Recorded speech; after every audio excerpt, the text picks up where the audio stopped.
dipertemukan oleh Allah SWT dalam sebuah majelis untuk sama-sama belajar.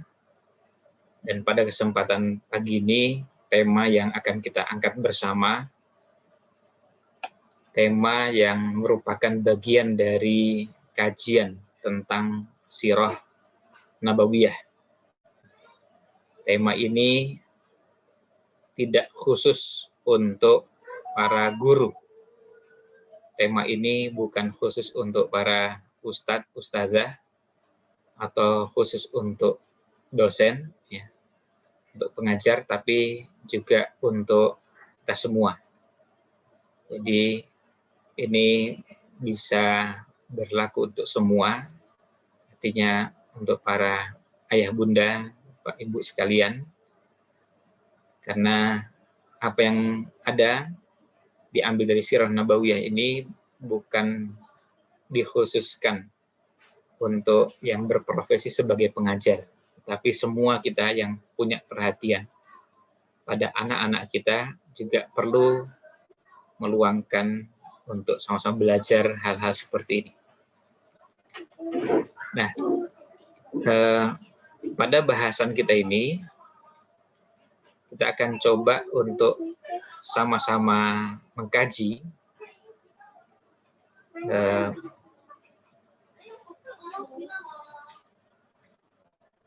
ada slide yang coba saya siapkan, dan ini mudah-mudahan bisa menjadi panduan bagi kita semua untuk mempelajari materi kita ini. Nah, kita bisa lihat sama-sama di sini. Materinya berkaitan dengan menjadi guru seperti Rasulullah Shallallahu Alaihi Wasallam. Tadi kita sampaikan kata guru di sini yang dari bahasa Arab bisa berwujud kata mu'allim atau bentuk yang lain. Ini bukan menunjukkan profesi atau pekerjaan.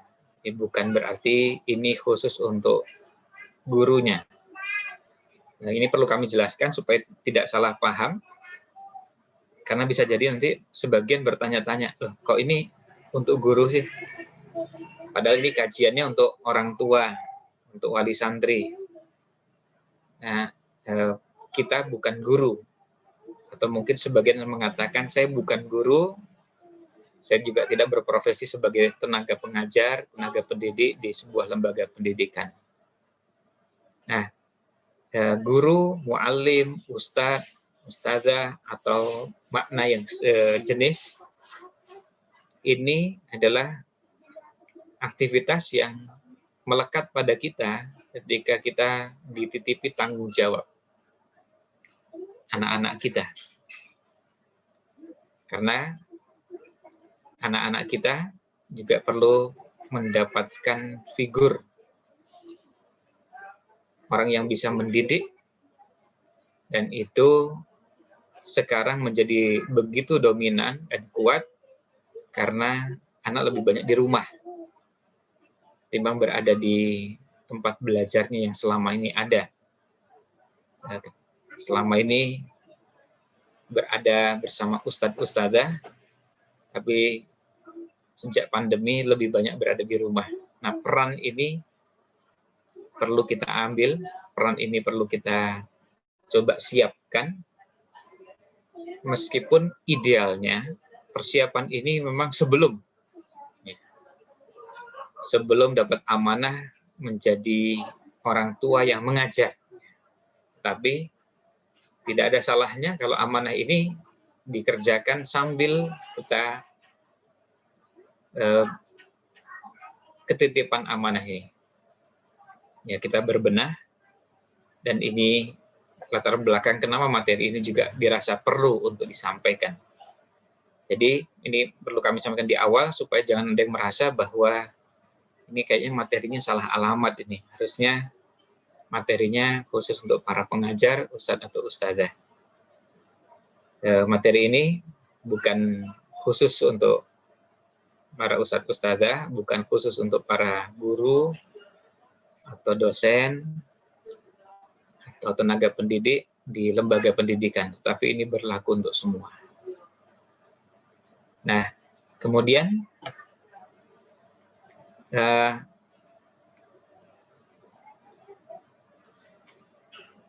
materi ini kita akan coba sajikan dalam beberapa pertemuan. Dalam beberapa sesi pertemuan,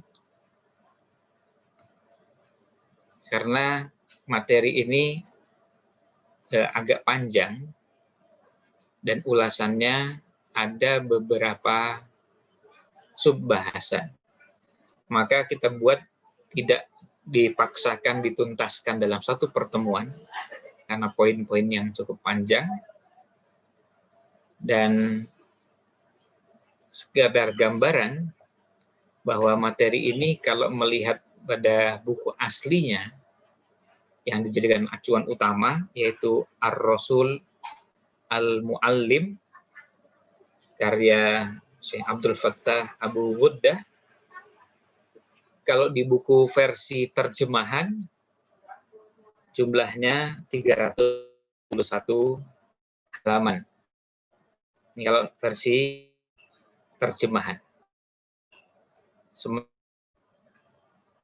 Dalam versi aslinya yang berbahasa Ar-Rasul Muallim itu tebalnya 132 halaman. Nah, itu gambaran kenapa kita sampaikan bahwa materi ini agak panjang. Jadi kita tidak paksakan untuk selesai satu pertemuan. Tapi kita ingin poin-poinnya, materinya bisa kita coba sajikan, bisa kita sampaikan, dan mudah-mudahan ini bisa menjadi inspirasi bagi kita semua. Nah, kemudian terkait dengan materi ini, ketika kita menyebutkan ada rujukan utama karya Syekh Abdul Fattah Abu Ghuddah, yang kebetulan ketika beliau wafat dan dimakamkan di kuburan Baqi, saya ikut menghadiri pemakamannya. Waktu itu dimakamkan setelah sholat maghrib, kemudian saya melihat ada peluang untuk ikut memakamkan, maka saya ikut ke pemakaman Baqi. Nah, buku beliau ini termasuk buku yang bagus dari sisi mencoba mengumpulkan beberapa metode yang pernah digunakan Nabi Shallallahu Alaihi Wasallam dalam mengajar, dalam mendidik, sehingga poin-poin itu kemudian banyak dijadikan rujukan oleh penulis-penulis pada masa berikutnya. Sehingga kita merasa perlu untuk menghadirkan dan mengangkat tema ini, dan kita ingin manfaat yang ada di buku ini tidak terbatas hanya untuk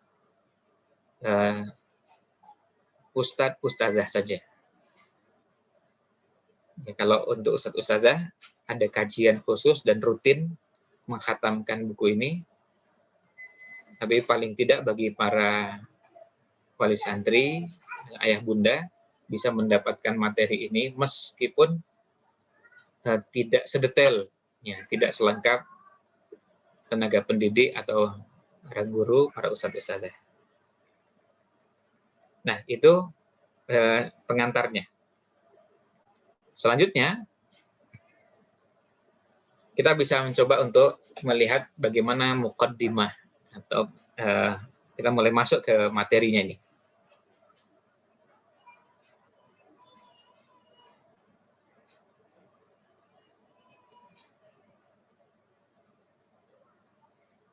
Nah, kita bisa lihat di sini, kalau dalam pendidikan kita mengenal ada kurikulum,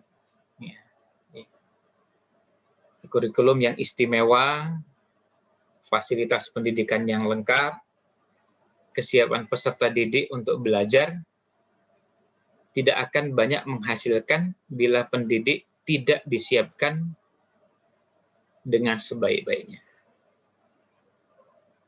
Jika artinya kita punya kurikulum dan kurikulumnya sudah sangat bagus, melalui kajian, penelitian, telaah, kemudian mempertimbangkan ketepatan dan kecocokan untuk disajikan di marhalah atau level tertentu.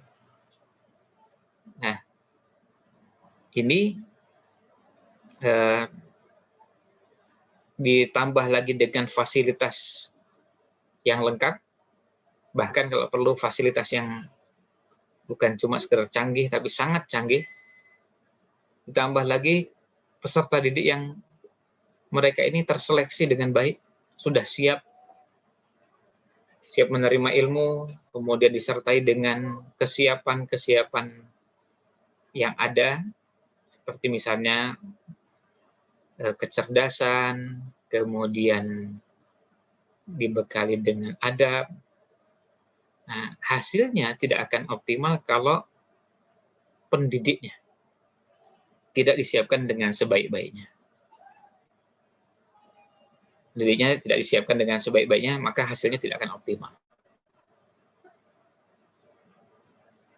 Makanya wajar kalau ketika orang tua menitipkan anaknya ke sebuah lembaga pendidikan, maka orang tua menaruh harapan pada para pendidik, tentu setelah Allah Subhanahu wa Ta'ala. Harapannya anaknya menjadi anak yang soleh dan soleha, anaknya dibimbing, dididik dengan pendidikan yang bisa membentuk kepribadian, membentuk karakter, membentuk banyak hal yang ingin diwujudkan.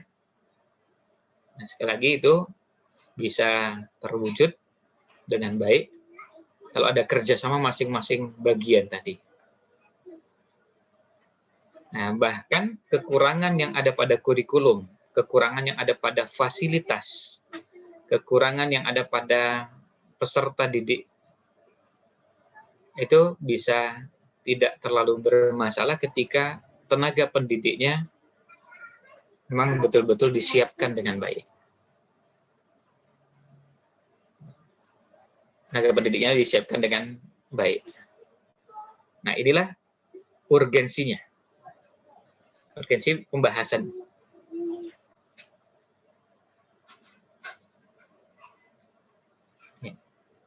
Mohon maaf, sinyal di tempat saya sudah mulai agak kurang bagus. Saya mohon izin matikan kameranya. Ini slide-nya insya Allah tetap bisa tampil, agar suaranya bisa tetap jelas. Kemudian nanti dari Kohas kalau ada sesuatu yang mau disampaikan lewat WA dan tidak lewat chat, karena saya tidak bisa melihat chat yang ada. Nah, selanjutnya ada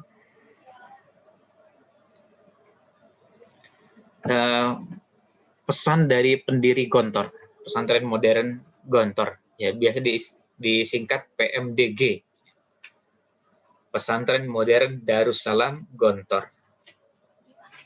Pendirinya Kiai Haji Imam Zarkashi. Dan perlu diketahui, beliau ini ketika mendirikan Gontor, usianya relatif muda, baru 20-an.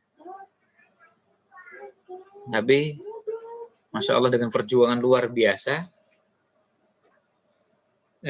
melahirkan pondok Gontor yang, ya tentu kisah atau cerita tentang Gontor bisa banyak diakses lewat, bisa juga termasuk lewat situs resminya, pesantren Gontor.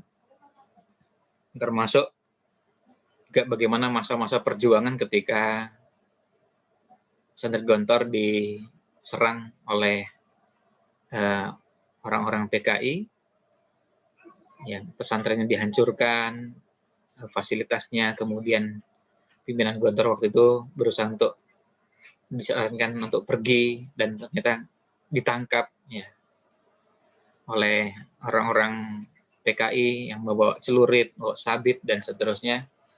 Ya, cerita-cerita seperti itu bisa diakses sendiri langsung dari situs resminya pesantren Gontor. Tentu kalau mau mendengar langsung dari asatidzah di Gontor juga bisa. Nah, tetapi ada ungkapan ini sangat berhubungan erat dengan materi kita ini, yaitu ungkapan at-thoriqah, ya, atau at-thoriqatu ahammu minal maddah. Metode maksudnya metode mengajar, ahammu itu lebih penting minal maddah daripada materinya. Jadi kalau ada materi dan materinya sudah bagus, maka itu sudah poin atau nilai positif yang perlu dijaga. Kemudian ada yang lebih penting dari itu, yaitu apa? Metode mengajarnya. Kadang bukunya bagus, tapi metodenya yang kurang bagus. Bisa jadi bukunya sama, diajarkan oleh dua pengajar yang berbeda, tetapi yang satu lebih terampil dan mampu mengajarkan. Ini namanya thoriqah. Makanya kita bisa lihat metode belajar bahasa Arab misalnya, atau metode belajar Quran, atau metode belajar yang lainnya, itu bisa beda-beda dan tidak masalah. Hanya memang kadang-kadang yang satu lebih menguasai metode tertentu daripada yang lain. Ketika dulu ada belajar pakai jurumiyah untuk yang belajar nahwu bahasa Arab. Ternyata yang mengajarkan beda-beda. Ada yang mengajarkan berhasil membuat yang belajar jadi suka, jadi cinta dengan bahasa Arab. Nah, itu karena metodenya. Menarik. Yang menarik untuk membuat peserta didik atau yang belajar jadi tertarik dengan bahasa Arab. Kemudian setelah itu ada muncul metode Al-Arabiyah lin-Nasyi'in. Kemudian muncul lagi ada Silsilatut Ta'lim. Bahkan ada metode lagi Al-Arabiyah Baina Yadaik. Semuanya punya keunggulan ketika diajarkan dengan metodenya. Karena bisa jadi misalnya ada orang mengatakan bahwa buku Al-Arabiyah Baina Yadaik lebih bagus. Iya, kurikulumnya lebih bagus. Tapi apakah pengajarnya pernah ikut pelatihan mengajarkan buku tersebut? Ini namanya thoriqah, metode mengajar. Bisa jadi bukunya sangat bagus, tapi cara mengajarkannya kurang bagus.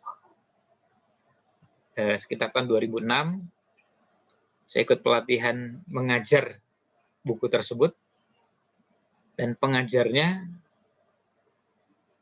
waktu itu semuanya orang Arab, dan pengajarnya semuanya dosen bahasa Arab untuk orang non-Arab yang tesis serta disertasinya berhubungan dengan pembelajaran bahasa Arab untuk orang non-Arab. Jadi artinya pengajarnya pun dipilih, diseleksi, karena waktu itu akan memberikan pelatihan selama beberapa hari di Jogja, pesertanya dosen-dosen bahasa Arab. Dosen yang mengajar bahasa Arab.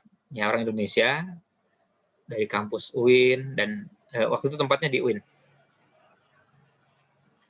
Dan tapi ada juga dosen yang lain selain dari dosen UIN yang ikut juga dalam acara tersebut. Nah, yang menarik adalah pengajarnya memang orang-orang yang terseleksi. Nah, pada saat mengajarkan, mereka dengan sangat cermat dan sangat jeli mencoba untuk menyajikan materi dengan sedemikian rupa agar pesannya bisa sampai, pembelajaran ini menarik, membuat orang jadi terus antusias untuk belajar, dan banyak hal yang diupayakan. Luar biasa.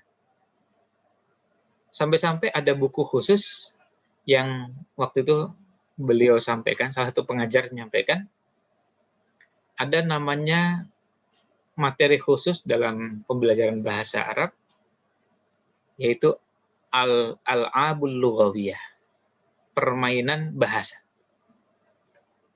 Jadi orang senang karena ada permainannya. Bukunya tebal, hampir 500-an halaman. Cuma bicara tentang permainan. Tapi permainan yang di situ pesan-pesan bahasanya kuat. Sehingga orang merasakan belajar bahasa itu menyenangkan. Ya. Nah, itu yang sempat dirasakan oleh para peserta saat itu. Nah, itu namanya thoriqah. Jadi materinya penting.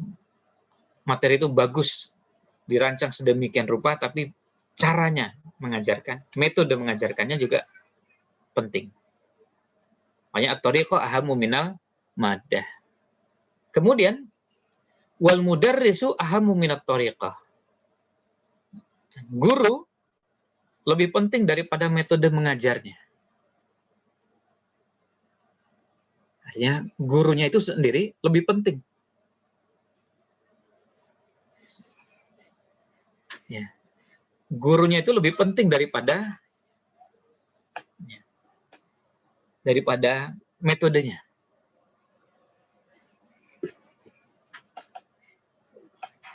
Jadi gurunya itu bisa jadi cara yang sama, tapi disampaikan oleh guru yang berbeda, bisa memberikan sentuhan yang berbeda. Kita bisa merasakan begini. Coba kalau ada pengajian, materinya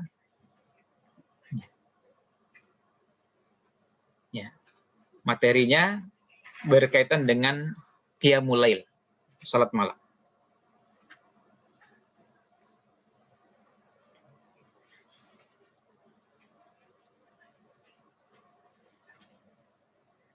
Bisa jadi materinya kita juga sudah tahu tentang qiyamul lail.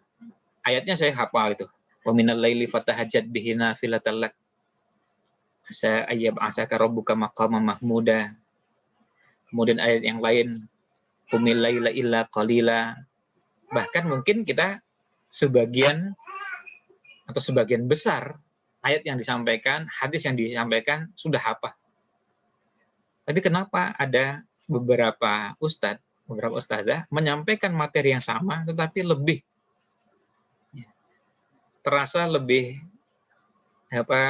menyentuh. Nah, ini yang berikutnya, waruhul mudarris. Jiwa atau rohnya mudarris, pengajar itu ahammu minal mudarrisi nafsihi. Lebih penting daripada guru itu sendiri. Makanya guru yang menjiwai, ustadz yang menjiwai, itu lebih penting dari semua itu. Tadi ada metodenya, ada bukunya, fasilitasnya, kemudian siswanya, semuanya sudah bagus semua, tapi rohnya guru ketika kurang atau gagal dan tidak berhasil menjadi teladan atau tidak bisa mengisi rohnya dengan sesuatu yang bisa membuat orang menjadi tersentuh, terpengaruh, terinspirasi, tersadarkan, maka bisa jadi tidak berkesan sama sekali. Bahkan ungkapan yang populer adalah itu ungkapan yang kadang-kadang kita dengar dengan istilah masuk telinga kanan, keluar telinga kiri. Ada yang mencoba untuk memperkaya dengan banyak-banyak bercerita. Ada yang mencoba memperkaya dengan mencari ungkapan-ungkapan yang lucu, yang menarik, yang kalau disampaikan, orang akan merasakan ada kekuatan takbir atau kekuatan ungkapan menyampaikan hal tersebut. Nah, tetapi kalau dibarengi dengan roh, ya, jadi sang guru menjiwai apa yang disampaikan, maka akan menjadi kekuatan luar biasa. Ya, misalnya, kalau orang menyampaikan materi, seperti yang tadi kita sebutkan contohnya,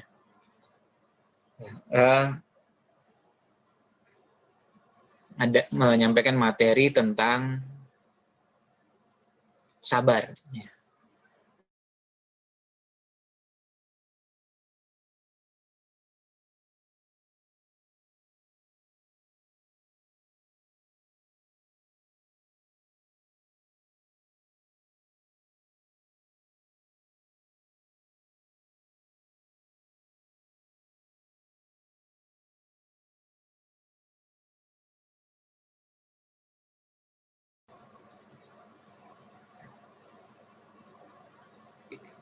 Mohon maaf, ini tadi ada gangguan di sinyalnya.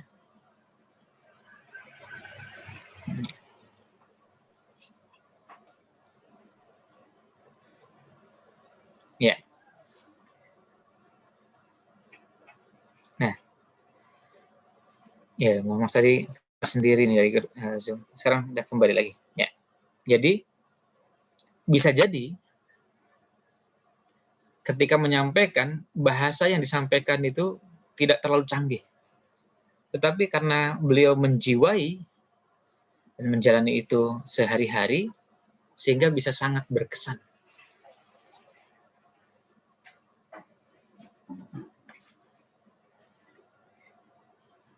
Bisa sangat berkesan. Karena apa? Karena memang materi-materi itu bukan materi yang baru dipelajari, apalagi baru diamalkan. Tapi materi yang sudah sehari-hari dijalani.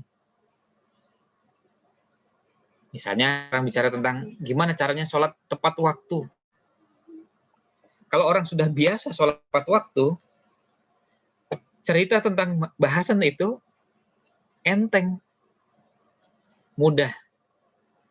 Bahkan kadang-kadang mungkin penyampaiannya bisa jadi tidak terlalu sistematis, tapi sangat berkesan.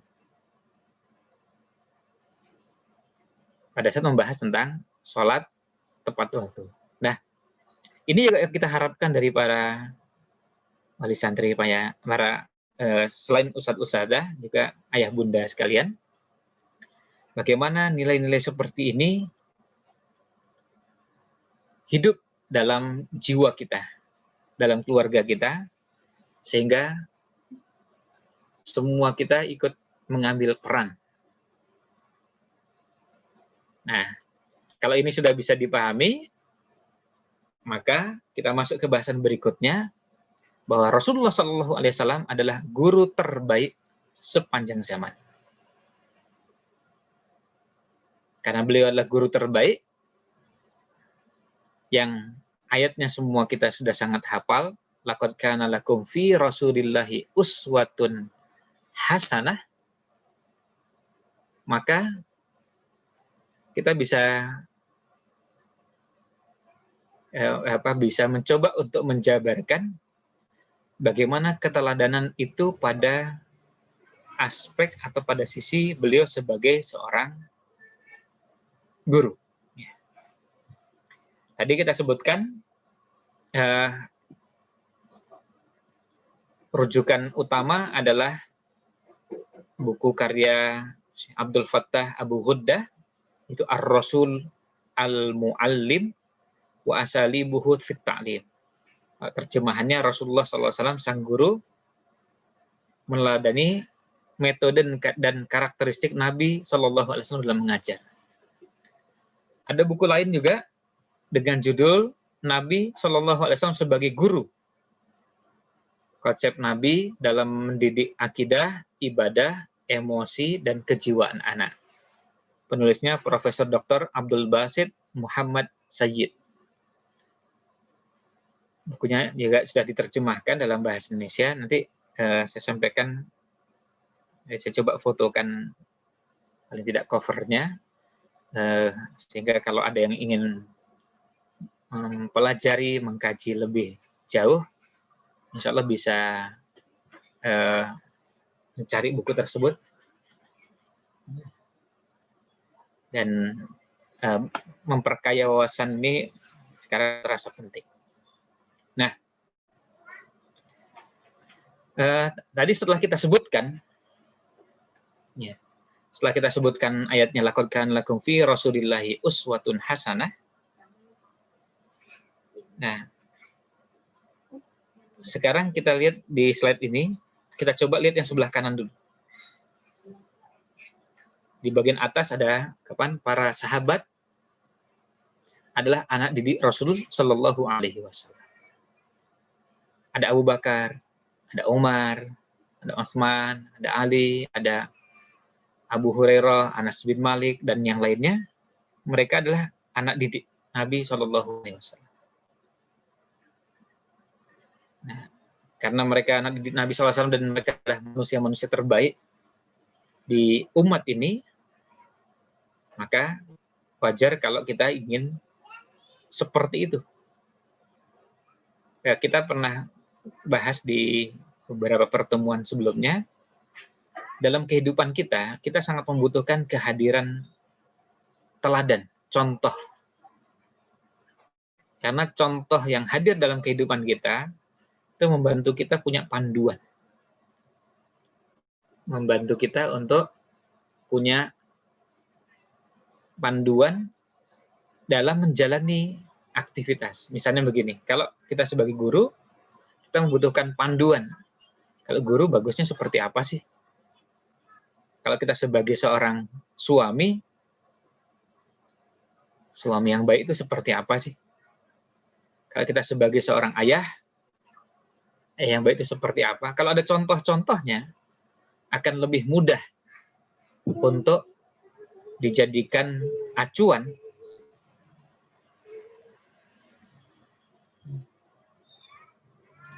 akan mudah untuk kita mengambil contoh-contoh dan mempraktekannya. Karena ada contoh dan semakin banyak bentuk-bentuk keteladanan atau contoh tersebut dalam hal-hal yang sangat konkret atau sangat sederhana, maka kita akan semakin punya banyak bahan dalam menjalani kehidupan ini. Nah, kalau itu adalah Rasul adalah pendidiknya, maka bisa dilihat di slide ini, sebelah kiri ada tulisan ittiba Rasul Shallallahu Alaihi Wasallam dalam mendidik. Maksudnya, kalau kita bicara tentang meneladani Nabi Shallallahu Alaihi Wasallam, bukan hanya dalam sholatnya, bukan hanya dalam puasanya. Kalau sholat kita mengenal hadis shollu kama ra'aitumuni usolli. Bukan hanya dalam puasanya, tapi juga dalam hal-hal yang lain dalam kehidupan sehari-hari. Semakin banyak contoh tersebut, tentu akan semakin bagus. Jadi akhirnya kita punya contoh konkret yang kita bisa praktekkan pada saat bertemu dengan kondisi-kondisi tersebut. Nah, ketika Nabi SAW sebagai teladan, sebagai uswatun hasanah, sebagai teladan yang baik, maka kita mencoba untuk melihat ini poin-poinnya.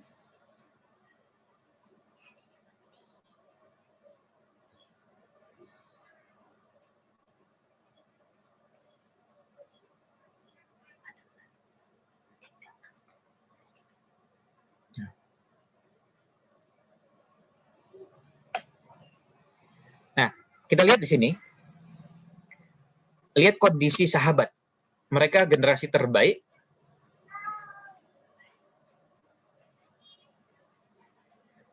mereka mengalami masa jahiliyah dan mereka terlibat dalam aktivitas kehidupan jahiliyah. Kita semua ketahui, sahabat ini kan banyak yang mereka hidup dalam suasana jahiliyah, bahkan ikut terlibat. Karena sedikit sahabat yang, atau tidak banyak sahabat yang mereka dilahirkan dalam keadaan bapak ibunya sudah beragama Islam. Ada, tapi yang banyak sahabat-sahabat, apalagi kalau sahabat yang sampai ikut di peristiwa Fathu Makkah dan yang lainnya, mayoritas adalah sahabat yang mereka sempat menjalani kehidupan jahiliyah. Sehingga kondisi dan suasana saat itu tidak kondusif bagi pendidikan.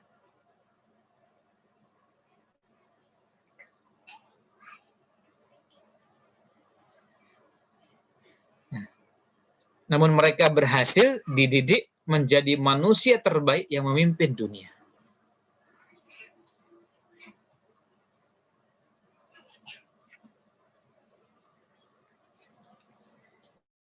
Dan Nabi SAW bersabda, ini hadisnya di sebelah kiri, di baris kedua, hadisnya dari sahabat Abdullah radhiyallahu an, Nabi SAW qala, khairun nasi qarni, sebaik-baik manusia adalah generasiku. Tsummal ladzina yalunahum, kemudian yang sesudah mereka, tsummal ladzina yalunahum, kemudian generasi sesudah mereka. Jadi mereka adalah generasi terbaik. Nah, ketika mereka menjadi generasi terbaik, maka kita perlu belajar gimana caranya.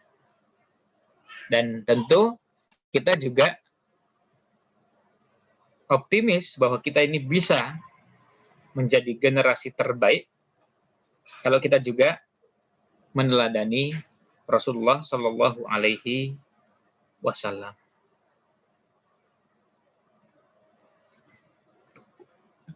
Nah, kemudian bagaimana metode Rasul Shallallahu Alaihi Wasallam sebagai guru?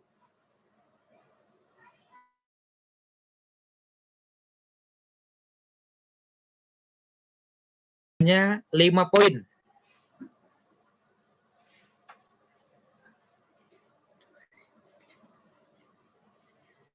Nah, kita mulai dari poin pertama. Poin pertama adalah mempraktekkan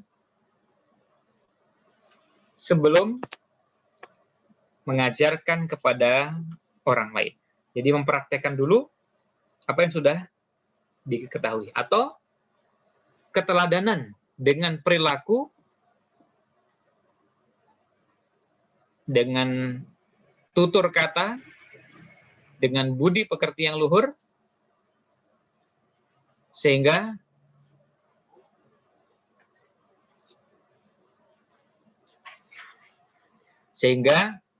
ini bisa menjadi contoh bagi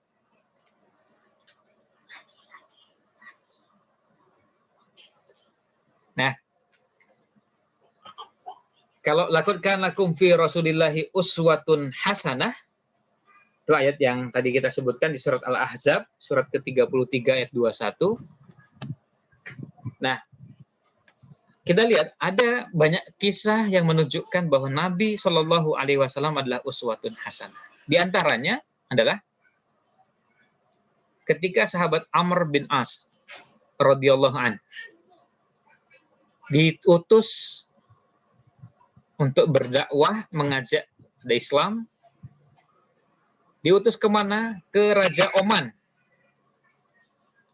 Rajanya namanya Al-Julanda. Al-Julanda, Raja Oman. Lalu kemudian Amr bin As menceritakan bagaimana Islam, lalu mengenalkan Rasulullah SAW seperti apa.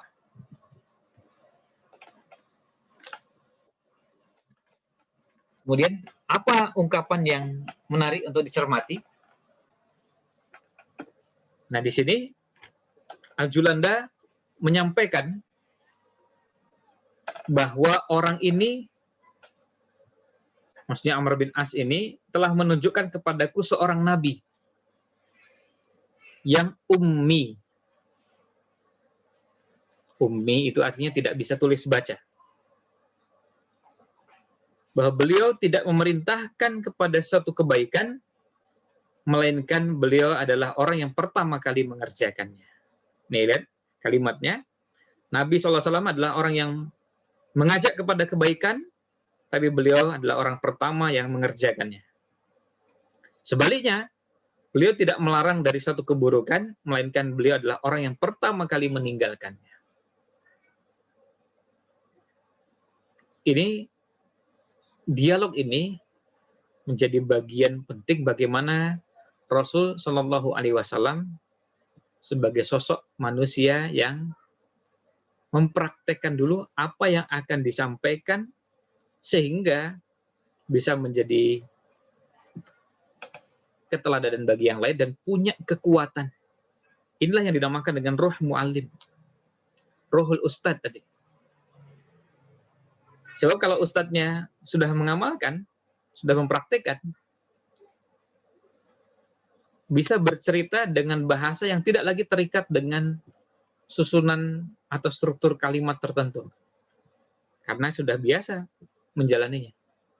Seperti tadi misalnya, kalau kita sudah terbiasa sholat berjamaah atau sudah terbiasa sholat tepat waktu, mau mulai dari utara, dari selatan, timur, barat, mau ngomongnya dari manapun, bisa masuk ke situ. Karena apa? Karena memang sehari-hari begitu. Mau bicara tentang bagaimana berwudu, bagaimana lihat jam, bagaimana mengatur persiapan untuk sholat, bagaimana, itu semua mengalir. Karena apa? Ya memang tiap hari begitu. Sehari 5 kali itu saya menjalaninya begitu. Nah itu ketika ada di antara kita yang mengatakan saya menjalaninya begitu, tidak sulit untuk mengulas, membahas itu. Dan bahkan sampai sudah bisa menghitung. Dari sejak azan berkumandang, kemudian qomat, sampai dengan sholat selesai, ditambah zikir, itu kira-kira membutuhkan waktu berapa menit. Di masjid umum atau rata-rata berapa menit. Itu sudah bisa dihitung karena apa? Karena seringnya. Karena sudah sering, jadi sudah bisa menghitung. Kalau saya tinggal dari masjid, jaraknya sekian. Kalau ke masjid itu perlu waktu sekian. Dan kalau sudah terbiasa, akhirnya apa? Akhirnya menceritakan seperti itu dengan sangat mudah. Nah, pada saat mengajak orang untuk sholat tepat waktu, akan lebih berkesan. Dan para ayah bunda sekalian, mengajak anak-anak untuk sholat tepat waktu karena memang sudah menjalani dulu, lebih gampang. Karena keteladanan itu sudah ada. Saya dulu mungkin pernah sampaikan, saya lupa di forum ini atau forum yang satunya, beberapa ada di tahun yang lalu. Dulu kami ketika belajar di Madinah, tinggal di asrama yang jaraknya beragam. Ada yang jaraknya dari asrama ke masjid itu lumayan jauh. Ada yang dekat, ya karena tergantung asramanya.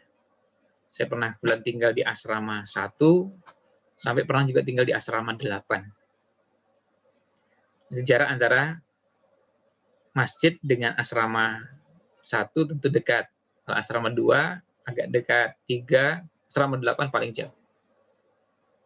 Nah, tetapi waktu itu salah satu yang sangat menginspirasi kita ketika kita jadi pembelajar sebagai thalibul ilmi adalah ketika ada seorang syekh, seorang guru yang mengajarkan kepada kami, mengenalkan kepada kami bagaimana para ulama dulu menghitung sesuatu itu dengan ayat Al-Quran. Menghitung sesuatu dengan ayat Al-Quran. Dan lalu ditunjukkan contoh-contohnya mulai dari hadis. Nabi SAW mengakhiri makan sahur, jarak antara berakhirnya makan sahur dengan azan subuh, kira-kira seperti 50 ayat. Al-Hafidz Ibnu Hajar bercerita bahwa ketika khotib Jumat duduk di antara dua khutbah, duduknya itu seperti membaca surat Al-Ikhlas. Jadi ukuran-ukurannya itu Quran. Kita lalu terinspirasi. Oh, kok begini ya? Ini begitu dekatnya dengan Quran sampai menghitung sesuatu dengan Quran. Nah, waktu itu akhirnya kita juga berangkat dari asrama sampai dengan masjid. Apa yang dilakukan selama jalan itu dengan membaca Al-Quran. Jadi murojaah, bukan buka mushaf, berjalan tapi sambil mengulang hafalan. Murojaah. Dan alhamdulillah bisa dapat setengah juz. Akhirnya kemudian jadi dihafal dengan baik bahwa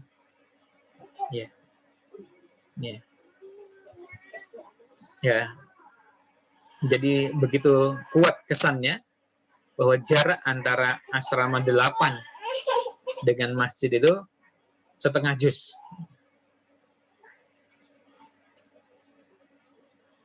Jarak antara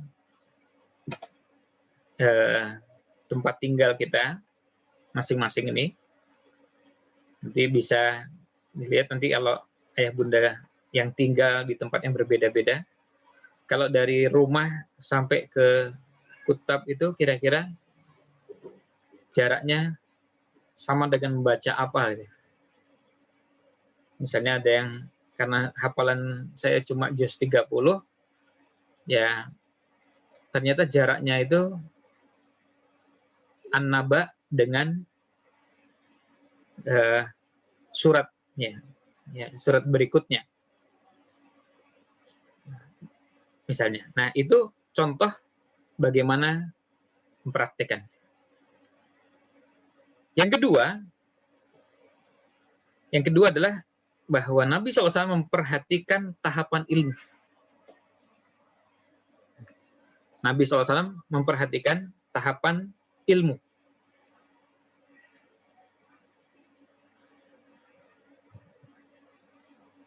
Nah, memperhatikan tahapan ilmu diwujudkan dalam beberapa bentuknya. Dan itu kita bisa lihat pada beberapa riwayat.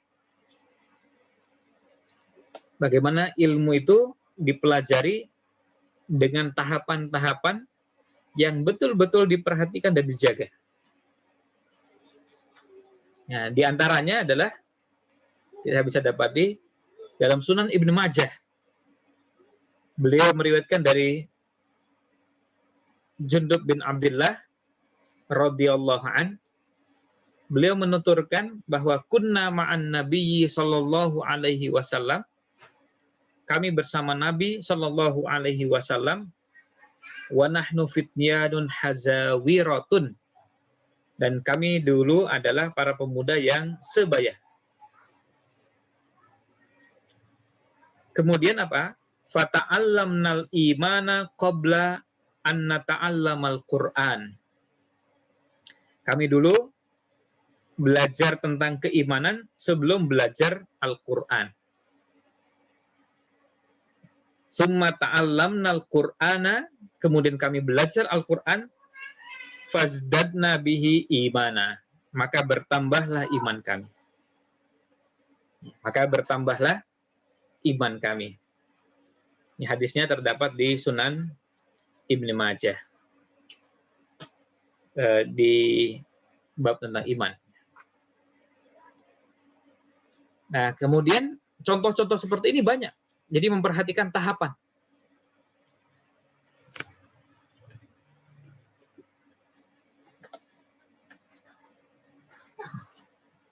Memperhatikan tahapan.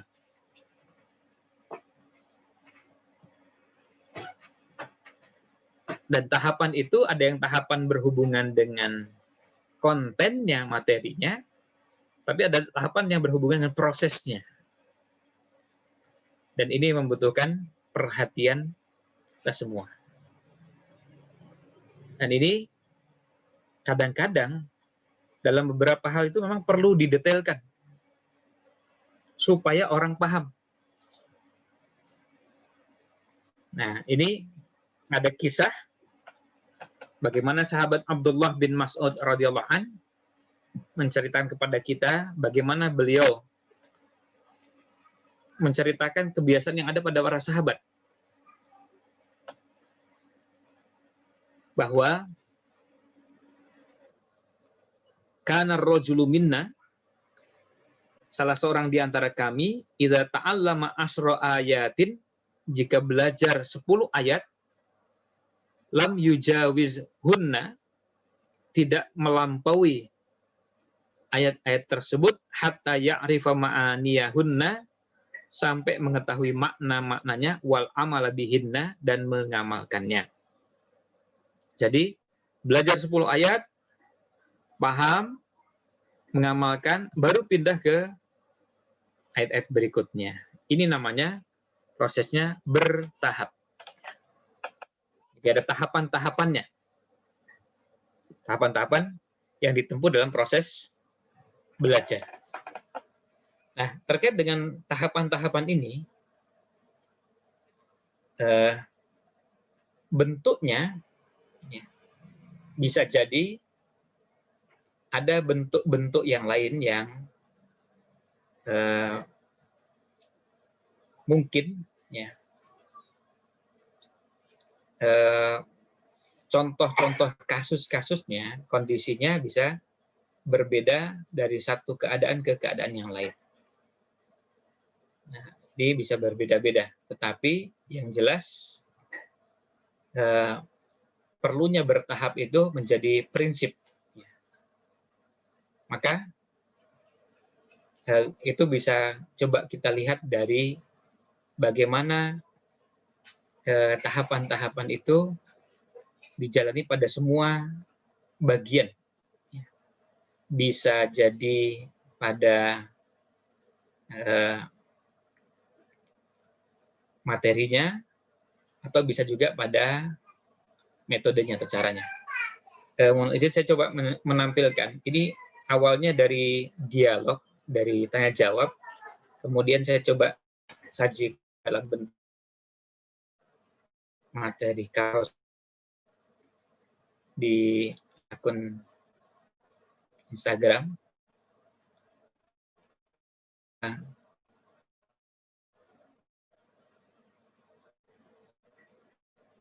Nah ini, misalnya thalibul ilmi, penuntut ilmu itu perlu tahu klasifikasi ilmu.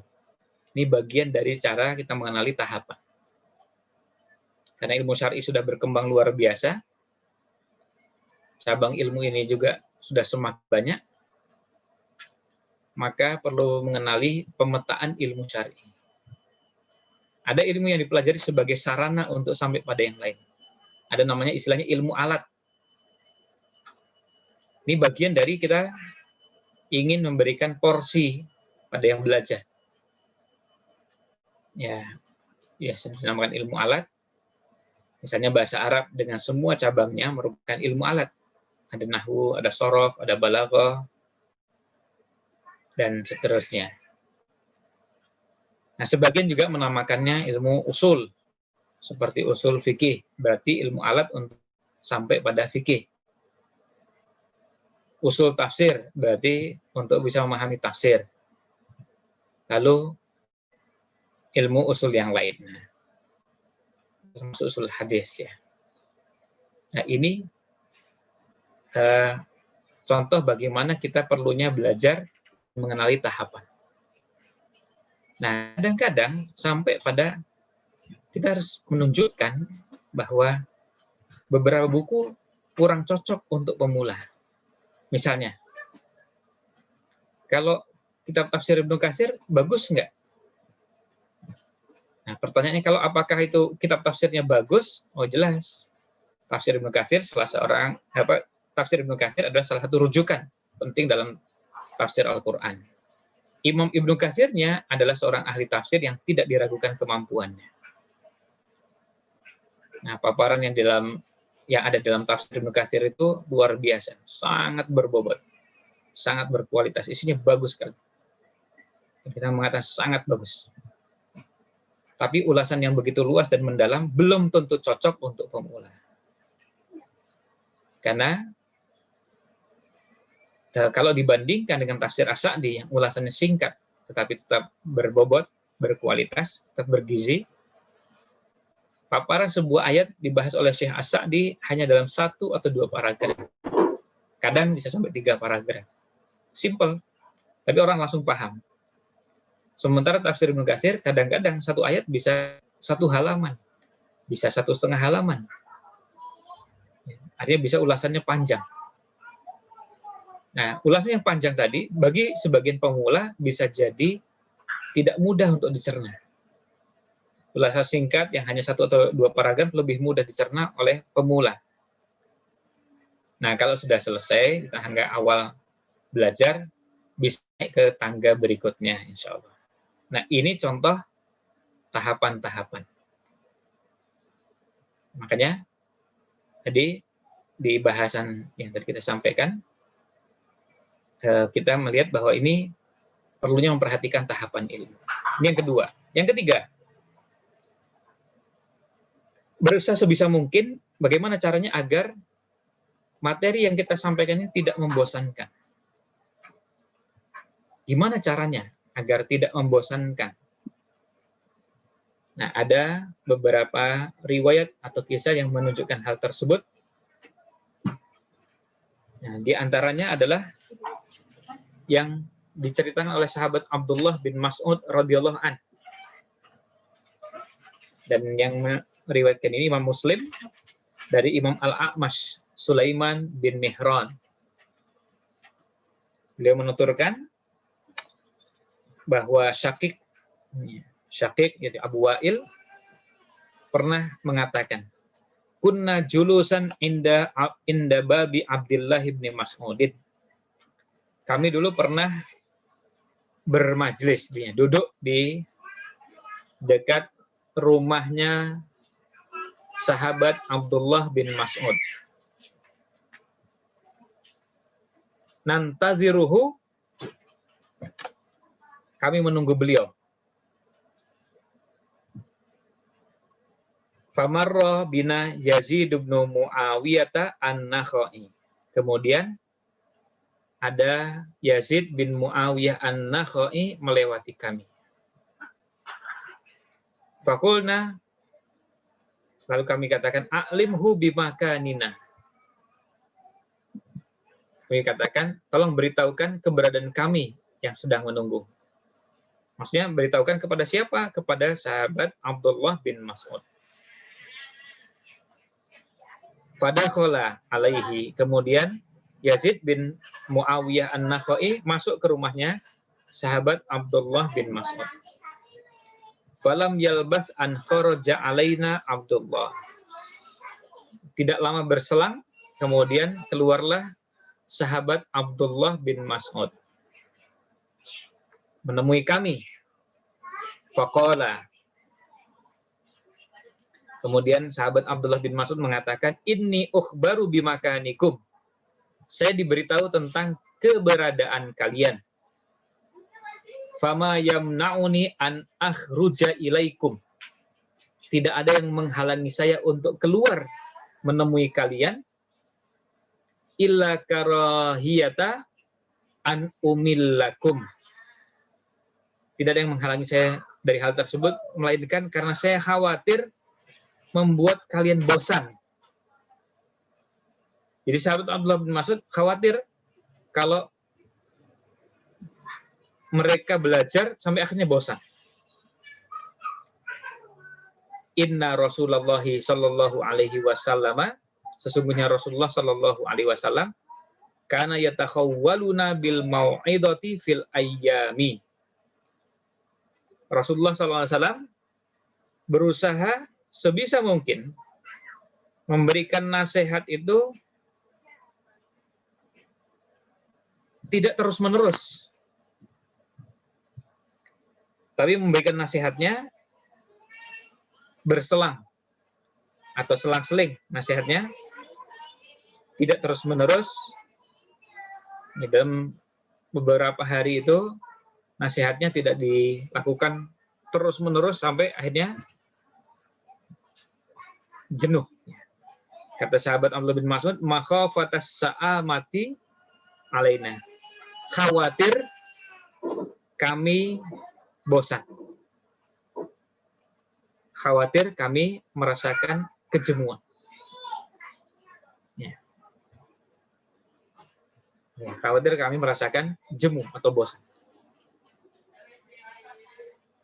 Nah, ini yang disampaikan oleh sahabat Abdullah bin Mas'ud radhiyallahu anhu. Jadi beliau tahu dan beliau bisa buat kajian, kalau bahasa kita sekarang majelis taklim tiap hari, sehari kalau perlu sampai 3 kali, pagi, siang, sore, atau pagi, sore, malam.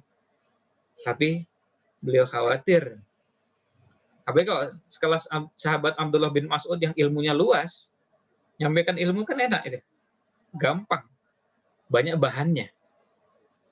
Tidak seperti kita ini, yang ketika mau menyampaikan harus persiapan, harus mencoba mengecek lagi, baca bukunya, ulang lagi, dipelajari. Jadi tidak sesederhana sahabat Abdullah bin Mas'ud.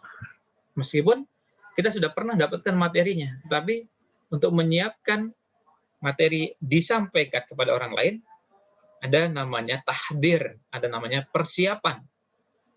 Dan persiapan itu tidak seperti kalau kita menyerap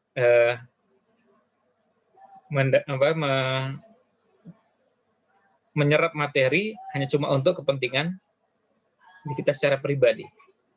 Nah, ini terkait dengan tidak membosankan. Dan banyak contoh-contoh riwayat-riwayat terkait dengan ini, termasuk juga bagaimana Nabi Shallallahu Alaihi Wasallam juga punya majelis, yang majelis itu ada khusus untuk kaum wanita, dan itu tidak tiap hari. Hanya untuk ibu-ibu yang mau ikut, Nabi SAW tidak bikin majelisnya tiap hari. Tiap hari kajian terus. Kajian itu penting, tapi harus juga dipertimbangkan jangan sampai menimbulkan kebosanan. Nah, kemudian yang keempat, memperhatikan perbedaan pada tiap orang yang belajar. Kalau kita ya terhadap anak, ya. Kondisi masing-masing anak yang belajar juga berbeda-beda. Maka kalau ada yang punya potensi bisa berkembang dalam bidang tertentu, diarahkan. Ya, diarahkan untuk bisa, kalau bisa berkembang, kenapa tidak? Didorong. Ya, didorong sekuat-kuatnya untuk bisa terus belajar. Tapi kan tidak semua anak sama. Tidak semua anak suka dengan belajar, apalagi dengan pelajaran-pelajaran tertentu. Ada anak yang tidak terlalu minat, tidak terlalu suka dengan pelajaran, tidak terlalu suka dengan materi tertentu. Nah, hal-hal seperti ini juga diperhatikan, dan Nabi Shallallahu Alaihi Wasallam juga begitu. Dalam Sahih Bukhari, bahkan Imam Bukhari punya judul bab yang menarik untuk dicermati. Di Kitabul Ilmi di Sahih Bukhari, Imam Bukhari membuat judul Babu man khassa bil ilmi qauman duna qaumin. Bab mengkhususkan sekelompok orang untuk mendapatkan materi, untuk mendapatkan ilmu, tapi tidak diberikan kepada yang lain. Karahiyata alla yafqahu. Karena khawatir mereka tidak paham. Jadi, ada yang diberi porsi lebih. Ada yang materinya diberi bobot yang lebih berat. Karena apa? Karena memang siap. Tetapi ada yang lain perlu pelan-pelan. Sebagai contoh misalnya, saya pernah beberapa kali ngisi dan melihat pengajian ibu-ibu. Ternyata pengajian ibu-ibu ya sangat beragam. Ada pengajian ibu-ibu baik di Jogja, di Jakarta. Ada yang begitu kita masuk, mereka sudah siap dengan alat tulisnya. Dan setiap kali kita menyampaikan sesuatu, nampak terlihat antusias yang luar biasa, mencatat. Kadang-kadang minta diulang. Apa tadi hadisnya apa? Minta diulang lagi hadisnya. Jadi ingin betul-betul mengikat ilmu dengan catatannya. Terus tapi ada yang pengajiannya sebagian begitu, sebagian lagi mendengar tapi tidak mencatat. Ada yang begitu kita masuk ke pengajian tuh tidak ada satupun yang bawa catatan. Ya, mendengar. Dan ada juga yang pengajian itu dirangkaikan dengan kegiatan makan. Saya nggak tahu acara yang utamanya apa. Ya biasa kalau kita mendengar ada istilah acara inti dan acara untu. Ya. Acara intinya pengajian, acara untunya makan. Ya. Atau santapan rohani dan santapan jasmani dalam satu rangkaian di satu tempat. Nah, tapi malah yang lebih dominan itunya. Jadi pengajian itu sebelum pengajian sudah sibuk nanti pesan apa ini, minumnya apa ini, lauknya ada yang request secara khusus, kemudian ya jadi pembahasan tentang lauk mengisi majelisnya dan kemudian baru mulai di awal ada sambutan, kemudian setelah itu baru mulai pengajian kira-kira 15 menit, air minum sudah dihidangkan. Dan air minumnya juga cukup menggoda karena air minumnya tidak seragam. Tidak semuanya kalau di beberapa pengajian di kampung atau di masjid-masjid tertentu seragam semuanya teh misalnya. Kalau ini enggak.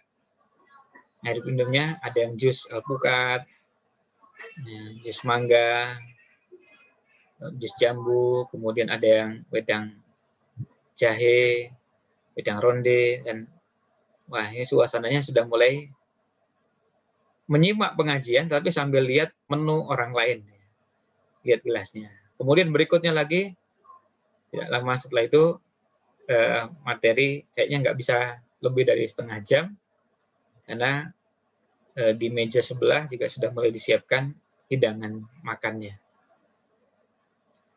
Pas sampai sesi tanya jawab ya tidak banyak pertanyaan yang disajikan karena konsentrasinya sudah mulai terpecah dengan menu dan hidangan. Apalagi kalau sudah bukan agak lapar, tapi sangat lapar. Jadi perlu energi khusus bagaimana membuat ini bisa betul-betul pesannya sampai. Nah, itu contoh bagaimana kadang kita dihadapkan pada kondisi-kondisi yang berbeda. Anak-anak kita juga sama. Bapak, Ibu, Ayah, Bunda yang punya anak. Ya. Tentu yang punya anak satu dengan yang punya anak dua berbeda. Yang punya anak dua pengalamannya bisa dua. Meskipun bapaknya sama, ibunya sama, anaknya bisa beda. Beda kebiasaannya, beda hobinya, beda, dan sekian banyak perbedaan. Dan ini tidak bisa diseragamkan. Ini namanya al-furuq al-fardiyah, perbedaan-perbedaan individual yang ada pada anak. Ada anak yang kecenderungan kalau menghafal lebih mudah dari yang lain.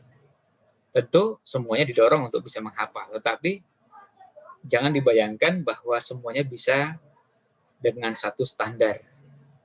Kadang-kadang harus dengan perjuangan luar biasa pada bagian-bagian tertentu untuk anak-anak tertentu. Nah, ini namanya memperhatikan perbedaan kondisi anak. Nabi SAW mempraktikkan itu dan mengajar. Ada yang diberikan dengan porsi tertentu dan ada yang diberikan dengan porsi yang lebih dari yang lain. Dan itu kita bisa juga lihat pada kisah misalnya Mu'ad bin Jabal radhiyallahu anhu. Ketika beliau berada bersama atau bersama Nabi SAW di atas kendaraan, dibonceng oleh Rasulullah SAW. Jadi dalam riwayatnya disebutkan anna Nabiyallahi sallallahu alaihi wasallam wa Mu'ad bin Jabalin radifuhu ala rahli. Jadi kata Anas bin Malik, Nabi SAW dan Mu'ad bin Jabal dibonceng di tunggangannya. Makanya ini menjadi dalil bolehnya boncengan. Nah, kemudian kata Nabi SAW qala, ya Mu'ad, dijawab oleh Mu'ad, labbaika Rasulullah wa sa'daika.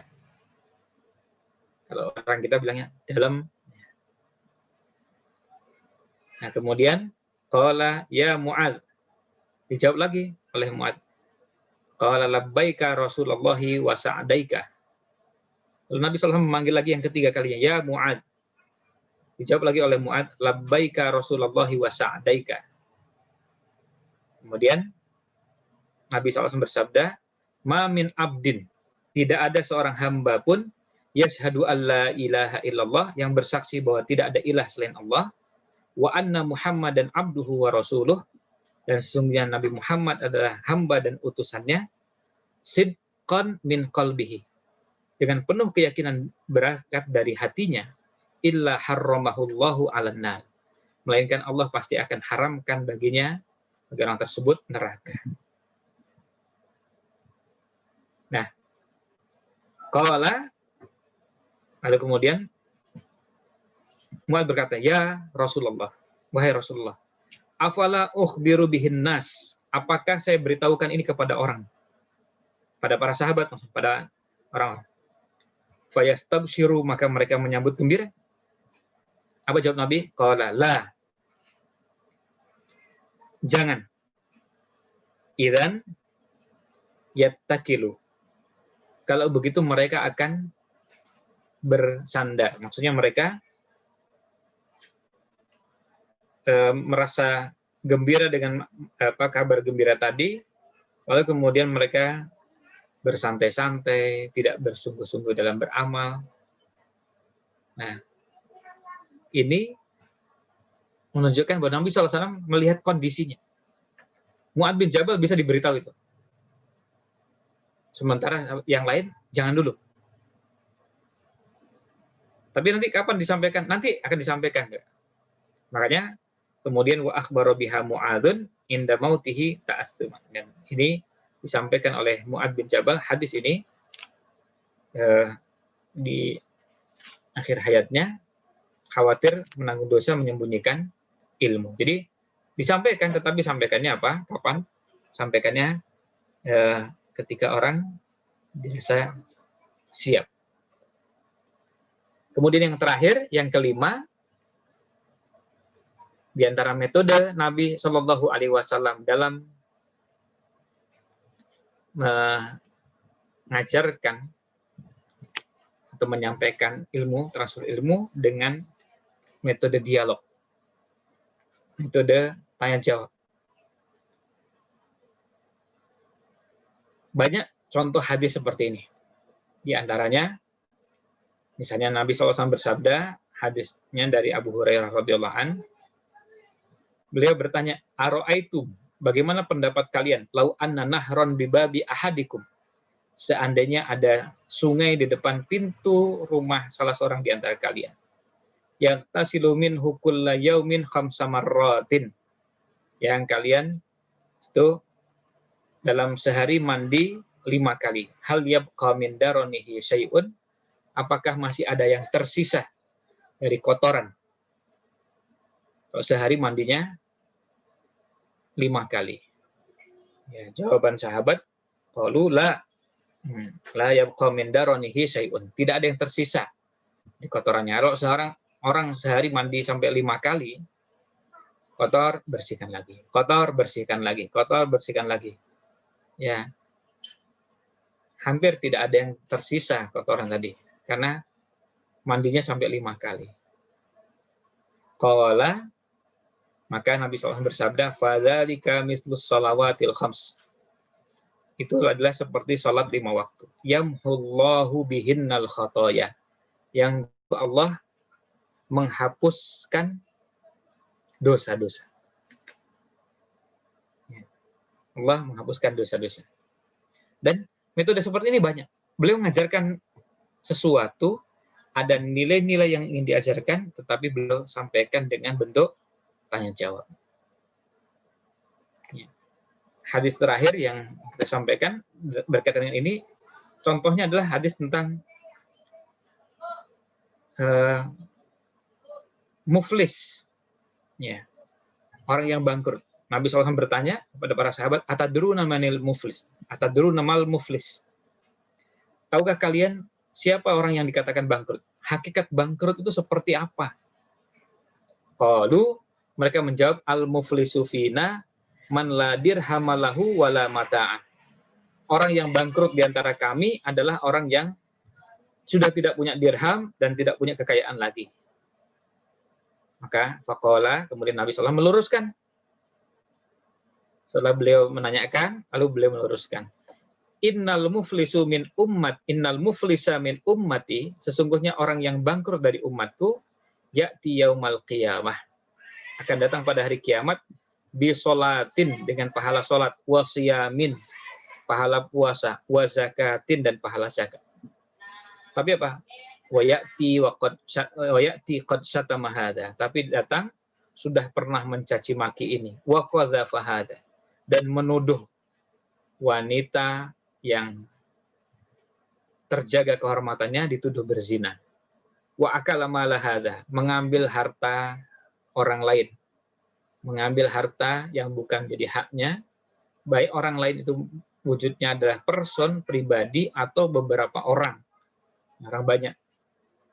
Wasafaka dama hadza, dan menumpahkan darah orang dengan melukai, apalagi sampai menghilangkan nyawa. Wa daraba hadza, dan membunuh atau memukul ini, artinya ke orang ini mencaci maki, memfitnah, menipu, mengambil hartanya, menumpahkan darah, memukul. Nah, apa yang terjadi? Fayu'ta hadza min hasanatih. Maka pada hari kiamat, orang yang pernah dicaci maki itu diberi kebaikan orang yang pernah mencaci maki. Jadi orang ini yang punya pahala sholat, puasa, zakat, karena pernah mencaci maki, pernah menipu, pernah mengambil harta orang lain, entah itu dengan korupsi, kemudian dia menumpahkan darah orang, menebarkan ketakutan, dan seterusnya. Kedzaliman yang begitu banyak tadi diselesaikan dengan cara apa? Kebaikannya diberikan kepada orang-orang yang pernah dizalimi. Makanya sangat menakutkan dari hadis ini kalau kedzaliman itu dilakukan ke banyak orang. Kalau kita mencaci maki satu orang, bertanggung jawab pada orang tersebut cuma satu. Kalau dua orang, ada dua. Tapi kalau orangnya satu kota, kalau orangnya satu kabupaten, satu provinsi, itu lebih mengerikan lagi karena urusannya, pertanggungjawabannya kepada orang yang jumlahnya banyak. Nah, wahada min hasanatihi, lalu kemudian fa'in faniyat hasanatuhu, jika kebaikannya habis, qabla ayyuqdama alaihi, sebelum urusannya selesai dengan orang-orang tadi. Urusan dengan orang pertama selesai, orang kedua selesai, tetapi karena apa? Karena melakukan penipuan, melakukan kebohongan, melakukan kecurangan itu melibatkan orang yang jumlahnya banyak, kebaikan yang dimiliki nggak cukup. Akhirnya apa? Ukhidha min khotoyahum, diambillah dari keburukan-keburukan mereka, faturihat alaihi, kemudian dilemparkan kepada orang tersebut, summa turiha finnar, kemudian dijebloskan ke dalam neraka. Nah, hadis ini menunjukkan pada kita bagaimana bahayanya berbuat zalim kepada orang lain. Nah, ini contohnya dengan metode dialog atau tanja. Nah, ini 5 contoh metode yang dikenakan oleh Nabi Shallallahu Alaihi Wasallam Dan sementara itu yang bisa kami sampaikan, karena poin yang ke-6, ke-7, dan seterusnya insya Allah kita akan kaji lebih lanjut pada pertemuan-pertemuan berikutnya. Demikian yang bisa kami sampaikan. Mohon maaf jika ada yang kurang berkenan. Wallahu a'lam. Wassallallahu wasallam ala nabiyina Muhammad wa ala alihi wa sahbihi ajma'in. Selanjutnya